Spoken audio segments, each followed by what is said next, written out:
아닙니다. 가보겠습니다. 네.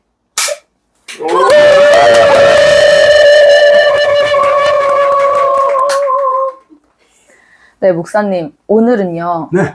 현대 교회에서 가르쳐주지 않는 응답받는 기도의 비결에 대해서 파헤쳐 보려고 합니다. 네. 교회 가면 부르짖으라고 해서 막 주여 삼창 기도를 하고 중보 기도팀을 만들어서 열심히 한다고 하는데 기도 훈련을 한다거나 가르친다는 개념은 들어본 적이 없어요. 그리고 제대로 배우지 못하기 때문에 하나님께서 원하시는 기도가 뭔지를 알지도 못하고 분별도 하지 못하는 현실이거든요. 매일 새벽 예배도 나가고 수요 예배, 금요 철야 기도회, 매일 저녁 기도에 참석해서 많은 시간도 드리고 눈물로 간절히 막 부르짖어 기도하는데 응답도 없고 신앙과 삶이 여전한 경우가 많아요. 무엇이 문제인가요? 진짜 중요하죠. 교회에서는 자신이 원하는 소원을 이루는 통로로 기도를 가르치고 또 유통시키고 있습니다. 그렇지만 원래 기도는 내 영혼과 하나님의 영이 만나는 그 통로가 바로 기도입니다.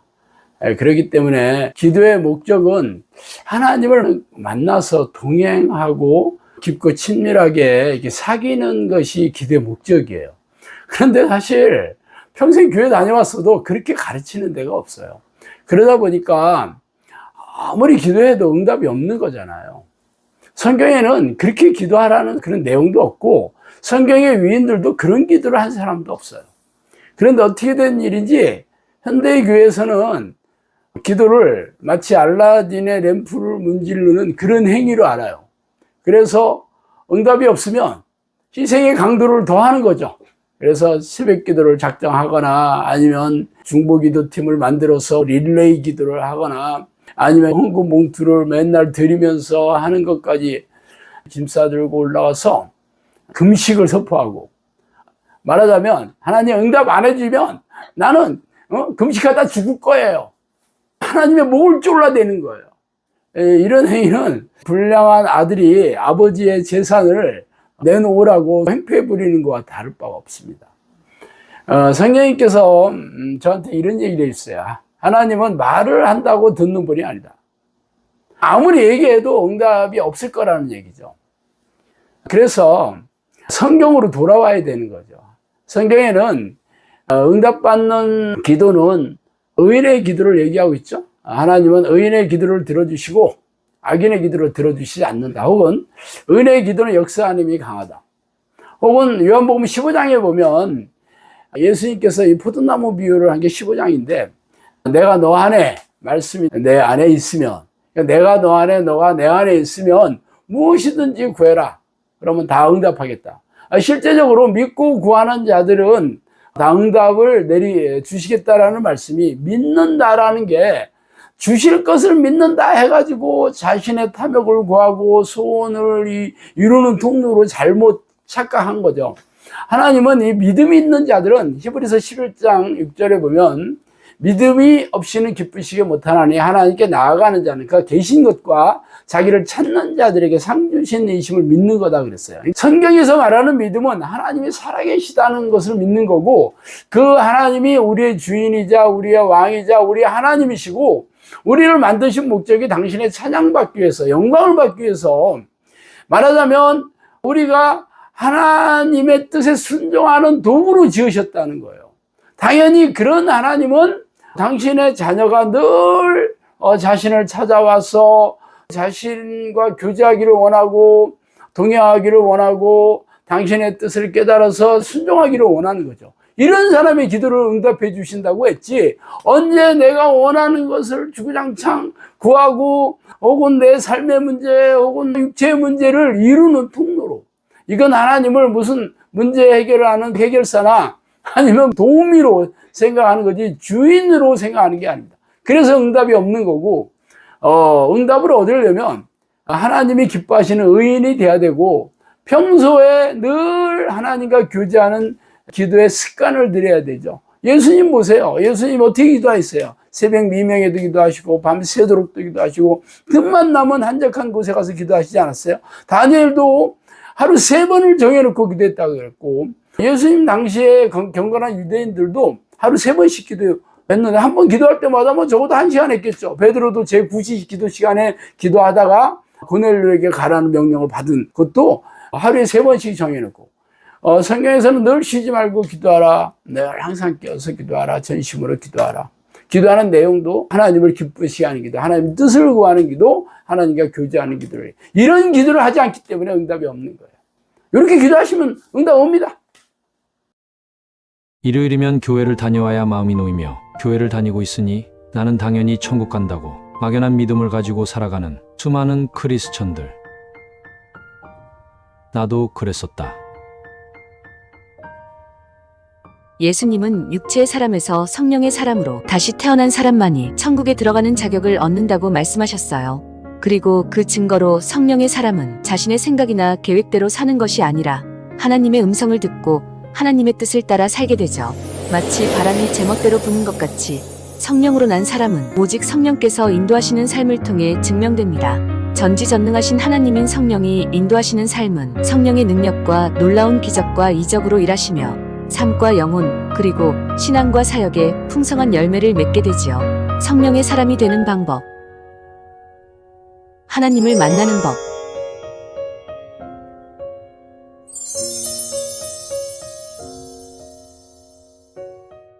목사님, 사실 우리가 문제가 닥치면 문제를 놓고 기도하는 경우가 많은데요. 마태복음 6장 말씀에 보면 무엇을 마실까? 무엇을 먹을까? 염려하지 마라. 너희는 그의 나라와 그의 의를 구하라. 그리하면 이 모든 것을 너희에게 더하시리라 하셨는데요. 하나님의 나라와 뜻을 구하는 기도는 어떻게 해야 되나요? 아유, 목소리가 그냥 살살 녹아. 예수님은 무엇을 먹을까, 무엇을 마실까 이런 것들은 하나님을 모르는 세상 사람들, 이방인들이 하는 것이다. 너희는 먼저 그의 나라와 그의 의를 구하라. 그럼 내가 이 모든 것, 네가 필요한 모든 것을 넉넉하게 채워주셔야겠다 했습니다. 그러면 그의 의와 그의 나라는 뭘까? 그의 의는 하나님의 의죠. 하나님의 의로우심.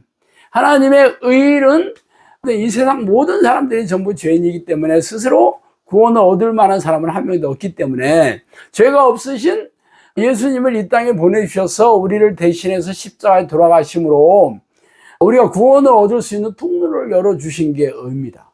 그게 하나님의 오르신 거죠. 이 의라는 건 디카이오소네라는 헬라어인데 하나님의 의라면 이게 아주 대표적인 거예요. 그러니까 그 보혈의 공로를 의지해서 내가 죄를 회개하고 보혈의 공로를 의지해서 죄와 싸워 이기고 이 보혈의 공로, 예수님의 피가 예수님의 말씀과 더불어 살과 피는 날마다 먹고 마셔야 될 거라고 얘기한 게 바로 그거예요.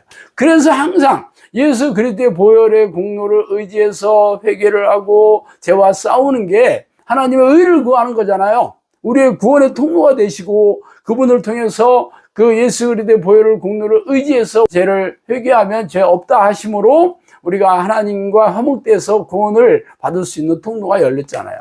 하나님의 나라는 뭐예요? 하나님의 나라는 천국을 얘기하는 거잖아요. 성경에서 얘기하는 하나님의 나라 천국은 우리가 죽어서 뭐 예수님께서 우주의 한쪽 끝에 건설하신 신도시가 아니고 성경에서 말하는 천국의 개념은 하나님의 통치하시는 곳이 어디서나 천국이죠. 통치자의 개념이에요. 그래서 성경에서는 여기 있다 저기 있다 하지 말 것이요 하나님의 나라는 내 안에 있느니라 그렇게 얘기하셨고 하나님의 나라가 이루어진 증거는 성령 안에 있는 의와 희락과 화평이다. 그러니까 성령님께서 우리를 다스리면 우리가 평안함을 누려야 되고 기쁨을 누려야 되고 또 하나님의 의가 또 나오네. 성령 안에서는 의, 예수 그리스도의 보혈의 능력을 의지해서 회개의 열매를 맺고 싸워서 이기는 자가 되어야 되죠. 또 하나님의 나라는 말이 아니라 능력이다. 성령의 능력으로 증명해 보이셔야 되는 거죠. 그러니까 날마다 하나님의 나라가 내게 이루어지려면 날마다 하나님 내게 와주세요. 나를 다스려주세요. 통치해 주세요. 하나님은 나의 왕이십니다. 나의 하나님이십니다. 나의 주인이십니다를 날마다 고백해서 내 안에 들어오셔서 하나님의 나라가 되는 거죠. 그래서 내가 내 안에, 내가 너 안에 있으면 무엇이든지 구해라 이렇게 됐죠. 똑같은 말이에요.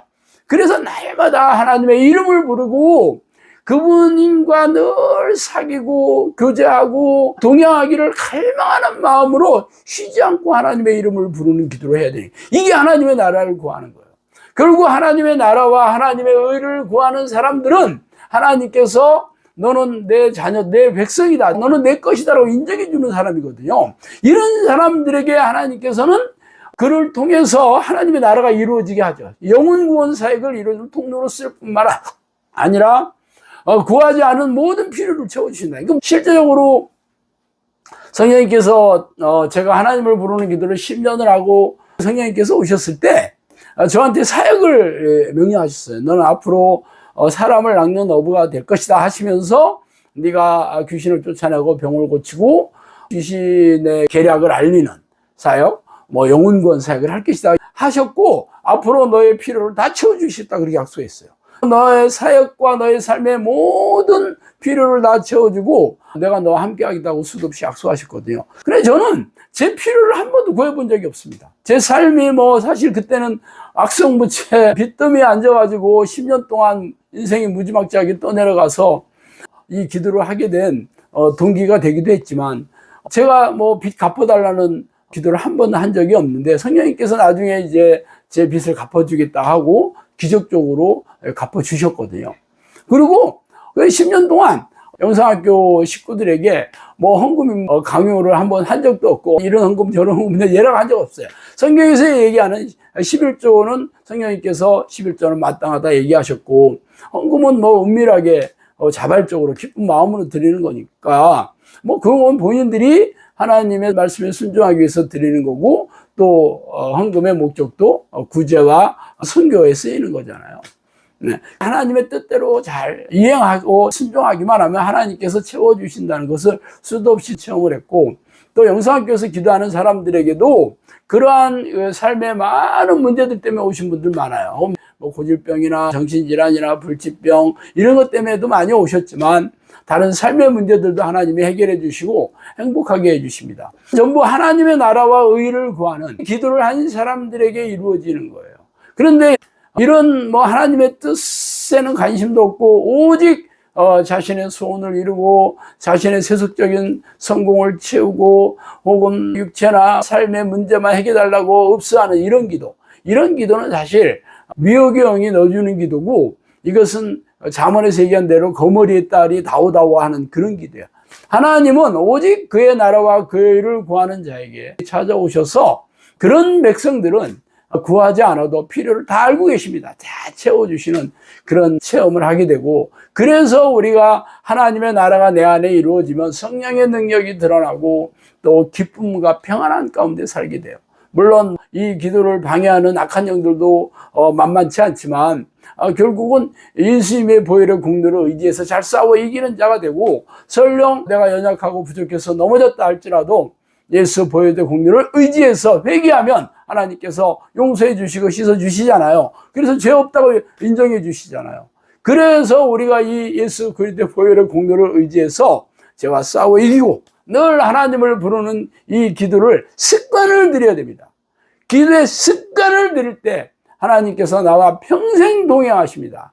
영원토록 동행하시는 분이에요.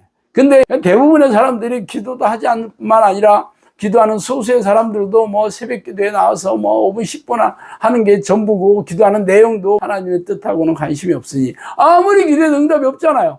그러니까 기도하는 사람들도 전부 실망해서 간두고 포기하고 7, 80년대에 전국에 빼곡했던 기도원들이 다 문 닫은 이유가 뭐예요? 성령께서는 기도는 다 문을 닫다 얘기하시면서 그들이 돈에 마음이 가 있기 때문에 그랬습니다. 진짜 하나님의 뜻은 관심이 없고, 구하는 자들도 내가 부자가 되고 성공하는 데 관심이 있고, 또 그것을 이용해서 기도원 원장이나 부흥사들도 헌금 목도 흔들어라, 헌금 많이 내면 하나님 축복해 주신다, 이래서 다 망한 이유입니다. 교회도 망하고 기도원도 망하고, 참 안타깝게 그죠? 네!